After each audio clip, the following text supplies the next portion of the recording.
Assalamualaikum warahmatullahi wabarakatuh. Yang sama-sama kami hormati Bapak Dr. Supriyadi MPD dan juga rekan-rekan semua yang kami banggakan.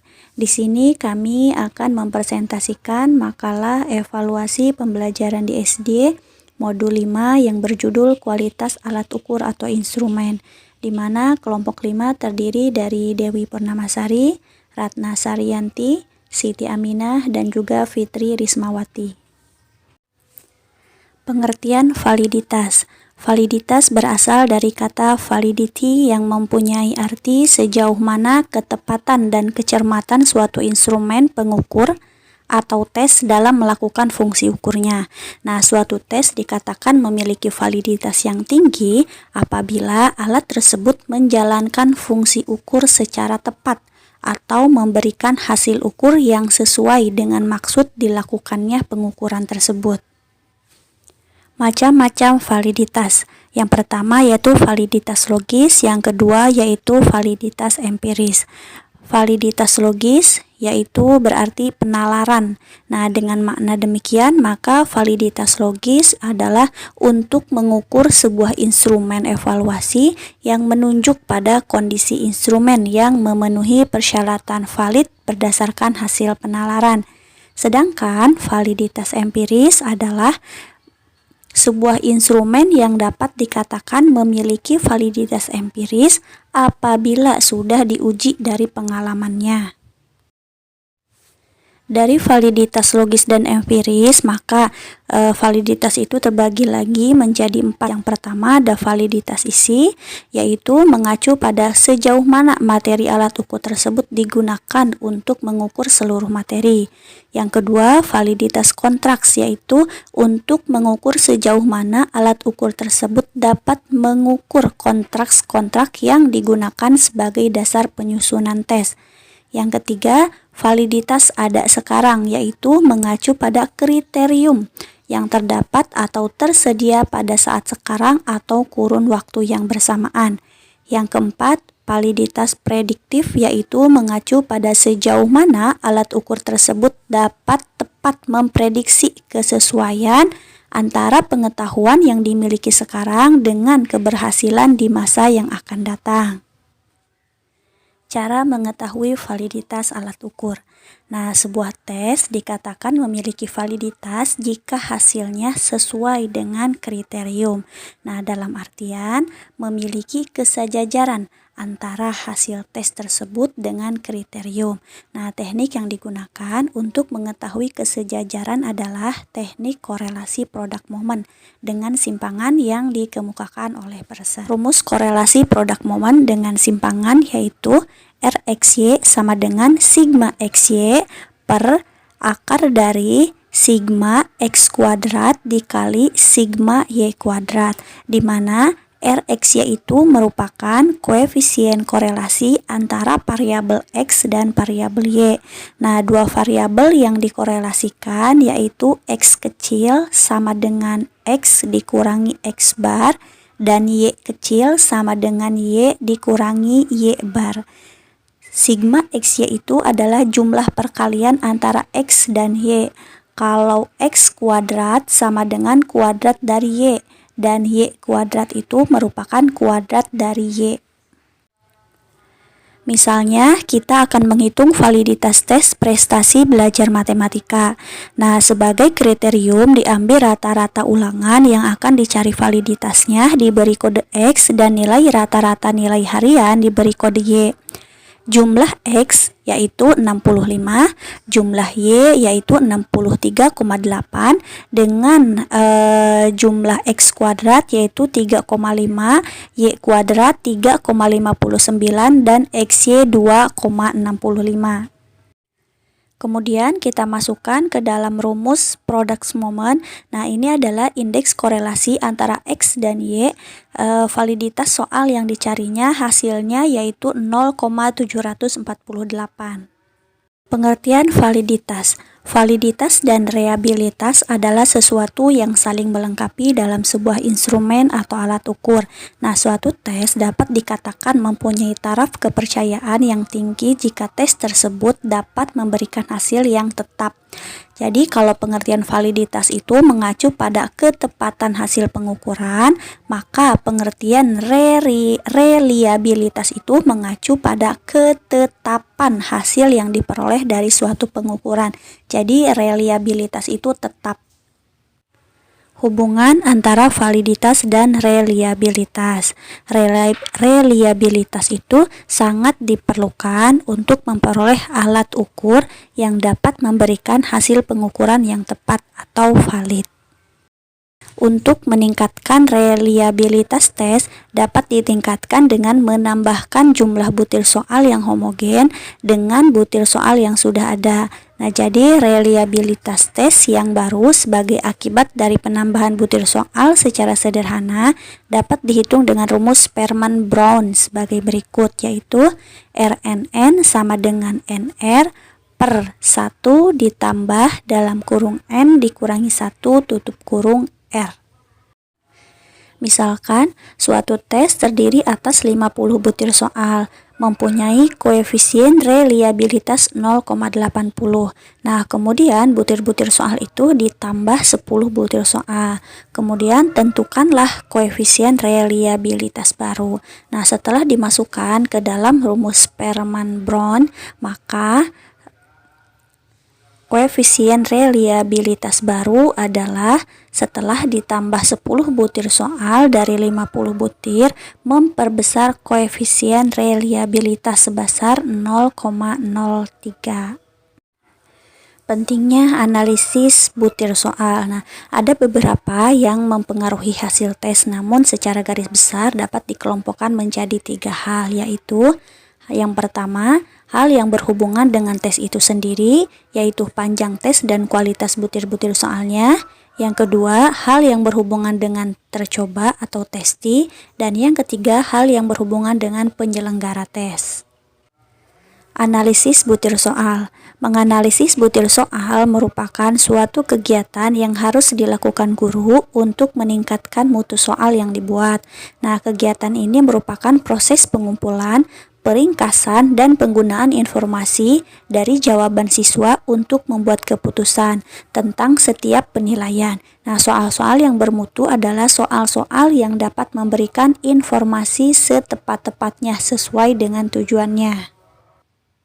Dalam menganalisis butir soal, ada 2 hal yang harus diperhatikan, yaitu tingkat kesukaran butir soal dan daya beda. Tingkat kesukaran soal adalah peluang untuk menjawab benar suatu soal pada tingkat kemampuan tertentu yang biasanya dinyatakan dalam bentuk indeks. Nah, indeks kesukaran itu dapat dinyatakan dalam bentuk proporsi 0,00 sampai dengan 1,00. Untuk yang kedua, itu ada yang harus diperhatikan dalam menganalisis butir soal, yaitu daya beda. Daya beda butir soal memiliki pengertian seberapa jauh butir soal tersebut dapat membedakan kemampuan individu peserta tes. Adapun rumusnya yaitu D sama dengan PA dikurangi PB, di mana D adalah indeks daya beda butir soal, PA adalah proporsi kelompok atas yang menjawab benar, PB adalah proporsi kelompok bawah yang menjawab benar. Adapun kategori dari tingkat kesukaran yaitu ada 3, mudah, sedang, dan sukar. Didapatkan dari rumus P sama dengan B per N, di mana P adalah indeks tingkat kesukaran, B adalah jumlah peserta tes yang menjawab benar, N adalah jumlah seluruh peserta tes yang mengikuti tes tersebut. Kategorinya yang pertama ada mudah ketika P-nya lebih besar dari 0,75, ada kategori sedang ketika P-nya lebih besar sama dengan 0,25 dan lebih kecil sama dengan 0,75, dan sukar ketika P-nya lebih besar daripada 0,24. Kemudian di sini saya punya contoh tentang mengukur tingkat kesukaran suatu tes. Di sini ada contoh dari siswa SD Pratiwi sebanyak 10 orang yang mengikuti tes hasil belajar mata pelajaran PKN dengan bentuk soal pilihan ganda sebanyak 10 soal. Yang menjawab betul diberi skor 1 dan yang salah diberi 0 dengan data hasil koreksian sebagai berikut. Bisa dilihat ya teman-teman ya. Nah, di sini kita langsung masukkan rumusnya. Tingkat kesukaran itu adalah P sama dengan B per N. B itu adalah jumlah yang menjawab benar pada butir soal nomor 1, yaitu ada 6 orang yang menjawab benar, berarti 6. N adalah jumlah keseluruhan siswanya, ada 10, berarti 6 per 10 atau 0,6. Nah, dari sini kita bisa lihat 0,6 itu berdasarkan tingkat kesukaran butir soal itu termasuk sedang, karena dia lebih besar daripada 0,25 dan lebih kecil dari 0,75. Selanjutnya saya akan menjelaskan tentang contoh dari mencari daya beda. 6 dari 10 siswa termasuk kelompok atas dapat menjawab benar dan 2 dari 10 siswa yang termasuk kelompok bawah dapat menjawab benar. Maka indeks daya beda butir soalnya bisa didapatkan dari D sama dengan 6 per 10 dikurang 2 per 10 sama dengan 4 per 10 atau 0,4. Nah, di sini 0,4 itu berdasarkan daya beda itu dia tergolong sebagai sedang. Kita bisa melihat dari klasifikasi daya beda ya. Di situ ada 0,20, kemudian dan seterusnya. Kemudian ada pengertian dari siswa kelompok atas dan siswa kelompok bawah itu sendiri. Apa itu siswa kelompok atas? Siswa kelompok atas adalah siswa yang memperoleh atau skor tinggi. Jadi 10 siswa atau berapa siswa yang mendapatkan skor tinggi. Kemudian kalau kelompok bawah itu adalah kelompok yang memperoleh skornya rendah setelah mengerjakan suatu tes. Nah, untuk daya beda itu proporsinya itu antara -1 sampai dengan +1. Analisis tes uraian. Nah, dalam menganalisis tes uraian itu tidak berbeda jauh dengan tes objektif ya. Nah, di sini berdasarkan Adi Suyatno dan kawan-kawan tahun 2021 cara menganalisis tes uraian itu ada yang pertama, tentukan jumlah siswa yang termasuk dalam kelompok atas sebesar 25% dan kelompok bawah sebesar 25%. Yang kedua, hitung jumlah skor kelompok atas dan jumlah skor kelompok bawah.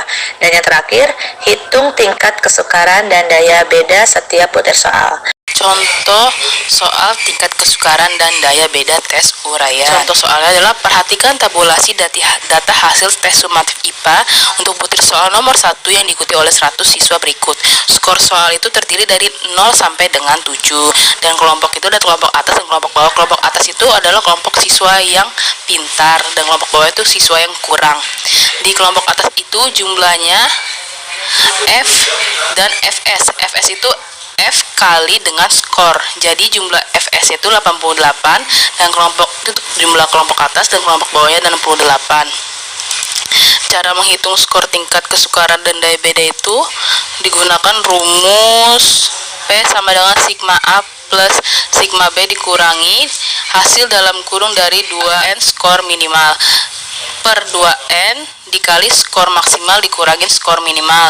Jadi hasil 88 plus 68 dikurang dari hasil kali dari 2 kali 25 kali 0 per 2 kali 25 dikali hasil dari 7 min 0. Jadi sama dengan 88 plus 68 per 50 dalam kurung 7 min 0 sama dengan 156 per 350 min 0. Hasil dari tingkat kesukarannya adalah P sama dengan 0,45 dan daya bedanya itu dimasukkan dengan rumus sigma A min sigma B per 2N dalam kurung skor maksimal dikurang skor minimal 88 dikurang 68 per 25 dalam kurung 7 min 0. Jadi 20 per 350 dikurangi 0 sama dengan daya bedanya adalah 0,1. Memperbaiki butir soal. Soalnya adalah jika kita masukkan beberapa potong es ke dalam gelas, beberapa saat kemudian es akan mencair. Mengapa es tersebut dapat mencair? A. Sebab es terbuat dari air. B. Sebab es mengalami proses penguapan. C. Sebab es terkena udara luar yang lebih panas. Dan D. Sebab suhu es lebih tinggi dari suhu lingkungan. Sebaran jawaban 100 siswa terhadap butir soal tersebut adalah sebagai berikut. Kelompok atas itu menjawab A7, menjawab B3, menjawab C17, dan D0. Tengah tidak, hanya menjawab C25 dan bawah A7, B12, C 8 dan D 0. Di sini kunci jawabannya adalah C. Nah, kita tinggal masukkan ke rumusan tadi. Tingkat kesukarannya ditemukan P sama dengan 0,50. Itu caranya adalah P sama dengan B per N, di mana B-nya 50 dan N adalah 100, jadi ketemu 0,50. Dan daya bedanya itu rumusnya adalah D sama dengan P, kelompok atas dan dikurangi kelompok bawah N. Jadi DA-nya sama dengan 0, DB-nya min 0,33, DC-nya 0,33, dan D-nya dan D maksudnya daya beda dari D adalah 0. Memperbaiki instrumen non-tes. Prosedur memperbaiki instrumen non-tes sama dengan prosedur memperbaiki tes. Nah, perbaikan yang pertama dapat kita lakukan yaitu menulis instrumen. Nah, setelah itu kita dapat melakukan meminta pakar untuk mereview atau menelaah instrumen tersebut. Setelah instrumen tersebut ditelaah dan diperbaiki oleh pakar, langkah berikutnya adalah uji coba ke lapangan. Selain itu, ada beberapa penyebab butir soal kurang baik diantaranya. Yang pertama, penggunaan bahasa yang kurang komunikatif. Yang kedua, kalimat tafsirkan ganda. Yang ketiga, pertanyaan atau pernyataan yang dibuat menyimpang dari indikator. Dan yang keempat, pertanyaan atau pernyataan tidak mengukur sifat yang akan diukur. Nah, jadi sebaiknya butir yang telah diperbaiki itu harus diuji coba lagi sampai memperoleh keyakinan bahwa instrumen non-tes yang akan kita gunakan itu dapat dipertanggungjawabkan kualitasnya. Sekian presentasi dari kelompok kami, kurang lebihnya mohon maaf. Wassalamualaikum warahmatullahi wabarakatuh.